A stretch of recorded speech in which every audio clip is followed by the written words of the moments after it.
Hello friends, class 12th business studies के financial market chapter का सबसे इंपॉर्टेंट टॉपिक है ट्रेडिंग एंड सेटलमेंट प्रोसीजर। आज इस वीडियो में हम उसे कवर करने वाले हैं। बुक्स में इसके 10 लंबे लंबे स्टेप्स दिए हैं जिन्हें रटना बहुत कठिन लगता है, लेकिन आज हम इसे एक बहुत ही मजेदार कहानी से समझेंगे ताकि एग्जाम में आपके इस क्वेश्चन के मार्क्स बिल्कुल पक्के हो जाएं। चलिए, मान लीजिए आपको रिलायंस कंपनी के 10 शेयर्स खरीदने हैं, तो आप सीधे मुकेश अंबानी जी के घर तो नहीं चले जाएंगे।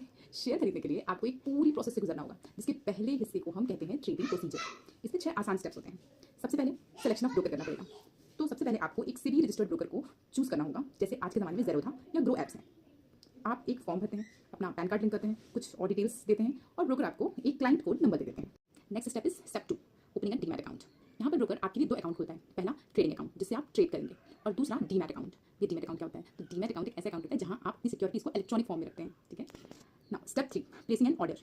अब यहाँ पर आप अपने ब्रोकर ऐप पर जाकर ऑर्डर प्लेस करते हैं। जैसे मान लीजिए आपको रिलायंस के 10 शेयर्स खरीदने हैं 2500 के भाव के हिसाब से। ब्रोकर आपको इसकी एक ऑर्डर कंफर्मेशन स्लिप देता है। Now step 4, order matching. अब ब्रोकर का कंप्यूटर स्टॉक एक्सचेंज यानी कि एनएससी या बीएससी के मेन सर्वर से कनेक्ट होता है। वो वहाँ एक ऐसे सेलर को ढूंढ रहा होता है जो ठीक ₹2500 में अपने 10 शेयर्स बेचने को तैयार होगा। अब आइए स्टेप 5 पे, एग्जीक्यूशन ऑफ ऑर्डर। जैसे ही कंप्यूटर को आपकी पसंद का सेलर मिल जाता है, स्क्रीन पर तुरंत एक मैसेज आता है, ट्रेड एग्जीक्यूटेड।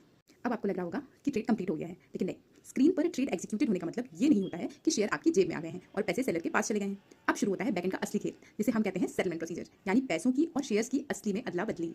इसे समझने के लिए हम स्टेप 7 को फॉलो करते हैं। स्टेप 7 है पे इन डे। ट्रेड होने के बाद, मतलब T+1 दिन के अंदर। T मतलब ट्रेड, +1 मतलब ट्रेड का अगला दिन। तो T+1 डे के अंदर दोनों पार्टीज को अपना अपना एसेट्स मार्केट के अंदर यानी इन करना होता है। आप बायर हैं, आप अपने बैंक से पैसे ब्रोकर को ट्रांसफर करते हैं और उधर से सेलर अपने डीमैट अकाउंट से शेयर निकालकर अपने ब्रोकर को देता है, यानी कि एसेट्स दोनों पार्टीज से अंदर आ गए हैं, इसलिए इसे पे इन डे कहते हैं। Now come to the step number 8, rolling settlement, T+2 cycle. India में T+2 रोलिंग सेटलमेंट चलता है। इसका मतलब ये है कि जिस दिन आपने शेयर खरीदा है उसके ठीक अगले 2 वर्किंग डेज के अंदर पूरा लेन देन फाइनल हो जाना चाहिए। मतलब सपोज आपने मंडे को ट्रेडिंग करी है, तो मंडे, ट्यूसडे, वेडनेसडे, ठीक है, तो एक मंडे वाला day trading, then Tuesday, Wednesday, T+2 में आपकी जो ट्रेड साइकिल है वो कंप्लीट हो जानी चाहिए। इसके बाद आता है स्टेप 9, यानी कि पे आउट डे। ठीक दूसरे दिन T+2 पर स्टॉक एक्सचेंज का क्लियरिंग हाउस दोनों का एसेट्स बाहर बांटता है, यानी आउट, यानी स्टॉक एक्सचेंज से पैसे बाहर जा रहे हैं, यानी आपको आपके पैसे के बदले शेयर मिल जाते हैं और जो सेलर है उसको उसके शेयर्स के बदले पैसे मिल जाते हैं। अब now come to the step 10, it's a final step. Step is final delivery. Last में इंडिया की 2 सरकारी डिपॉजिटरीज NSDL या CDSL अपना अपना काम करती हैं। ये दोनों शेयर्स के बैंक हैं। NSDL और CDSL शेयर्स के बैंक हैं।